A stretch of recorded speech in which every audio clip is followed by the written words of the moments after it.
Islam has 1.9 billion followers, making it the second largest religion. Christianity is the largest with 2.4 billion. Muhammad was the founder of Islam. He had lost both of his parents by the age of 6. In his later years, he would often spend a few consecutive nights in a secluded mountain cave in prayer. Here, the archangel Gabriel appeared to Muhammad. Gabriel is known in Judaism, Christianity, and Islam as delivering the word of God. Muhammad received such visits over 23 years, and these are recorded in the Quran. Islam, like Judaism and Christianity, is considered an Abrahamic faith, which means these adherents believe their religion came to them from God through the prophet Muhammad. Noah, Moses, Solomon, David, Isaac, Jacob, and many others are prophets of the three religions. Jesus is revered in both Christianity and Islam. One night, while asleep, Gabriel came to Muhammad and led him to the most distant mosque, believed to be Al-Aqsa, that is found on Temple Mount in Jerusalem. It is believed that Muhammad here prayed with Moses, Abraham, and Jesus. He ascended into the sky, led by Gabriel to heaven and hell. Here he met God face to face. He then descended back to earth and continued with his prophesying. Temple Mount is where the prophet Solomon built his palace around 3,000 years ago. The Temple Mount is also the place that in the Jewish faith is the Holy of Holies, the place God resides. Jews from around the world turn in the direction of the Holy of Holies for prayer. It is believed to have been the place where the Ark of the Covenant was kept. The Ark held the stone tablets on which the Ten Commandments were inscribed. The Ark was believed to have God's wrath and could produce such things as lightning bolts that would wipe out adversaries in front of it. Thought that by touching it, one could instantly be killed. The Ark is discussed and searched for in the first Indiana Jones film, Raiders of the Lost Ark. I don't know how extensive the belief is, but in Judaism, there is a cave on Temple Mount that is believed to be the entrance to heaven. The year of Muhammad founding Islam is given to 610 CE. Muhammad accumulated some followers and was ostracized from Mecca. He and his followers fled to the oasis town of Medina in 622. This represents year 1 of the Islamic calendar. There he formed a large following, and with his armies, created from this, he returned in about the year 630 and took Mecca with little bloodshed. His forces would move on and take most of the Arabian Peninsula. Muhammad would pass away without an heir apparent. Islam is divided into two main branches, Sunni and Shia. Most Muslims believed Muhammad's successor should be the person most capable of leading the followers. These were the Sunni. Shia believed Muhammad's successor should be a family member like Ali. The Rashidun Caliphate was then formed by Muhammad's close friend, Abu Bakr. He was assassinated as the caliph or leader of the Muslims. His two successors, Umar and Uthman, overtook a good part of what is now the Middle East, including Persia.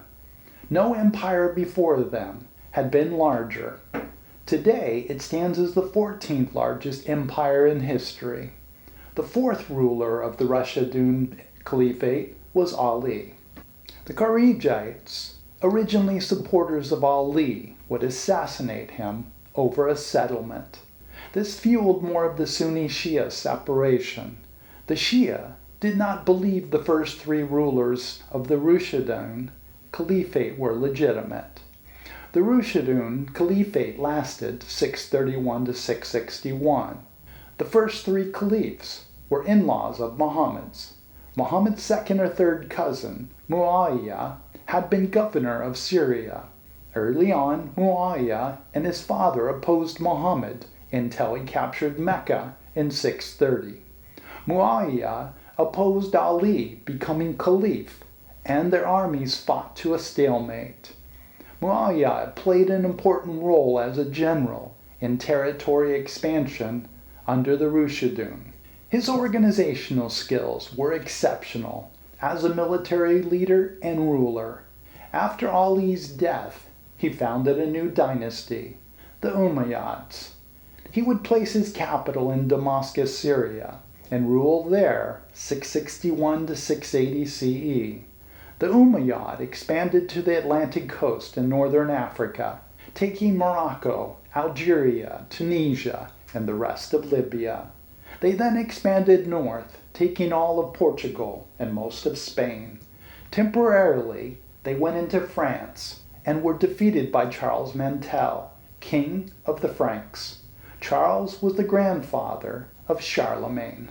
The Umayyads took a great deal of territory from the Byzantines in the west and were stopped at their capital Constantinople, now Istanbul.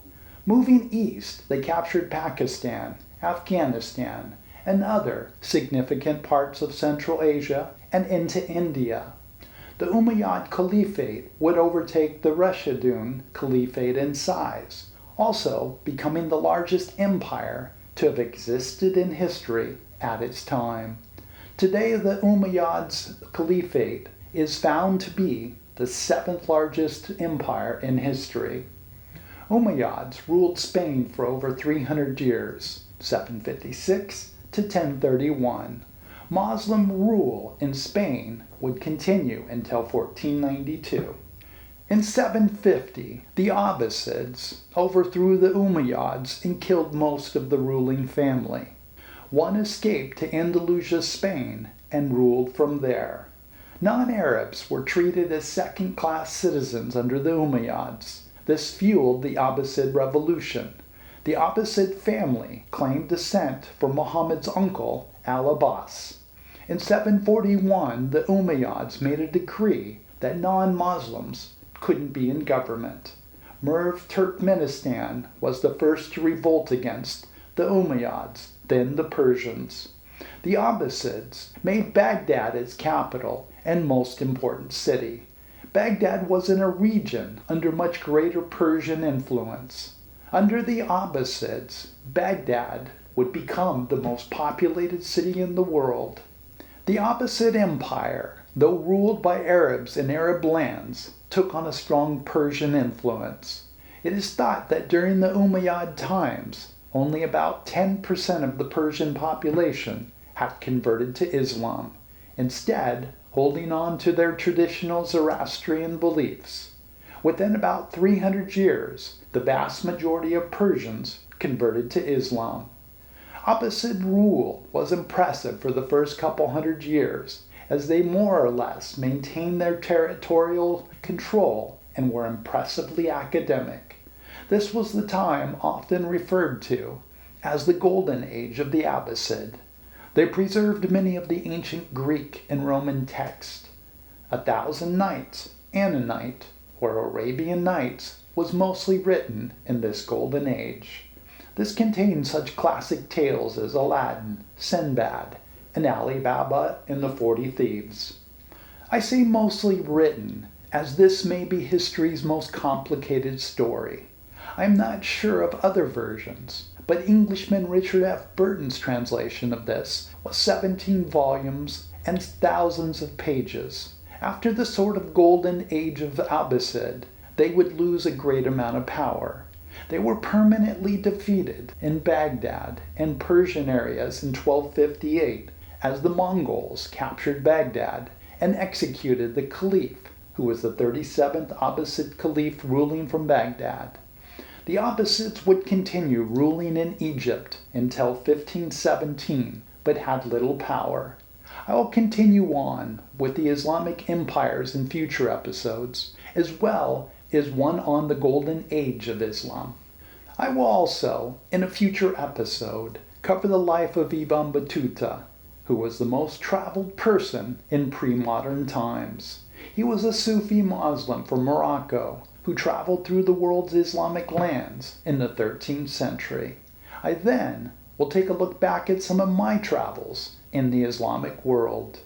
Thank you so much for watching. If you would be so kind, please like and subscribe.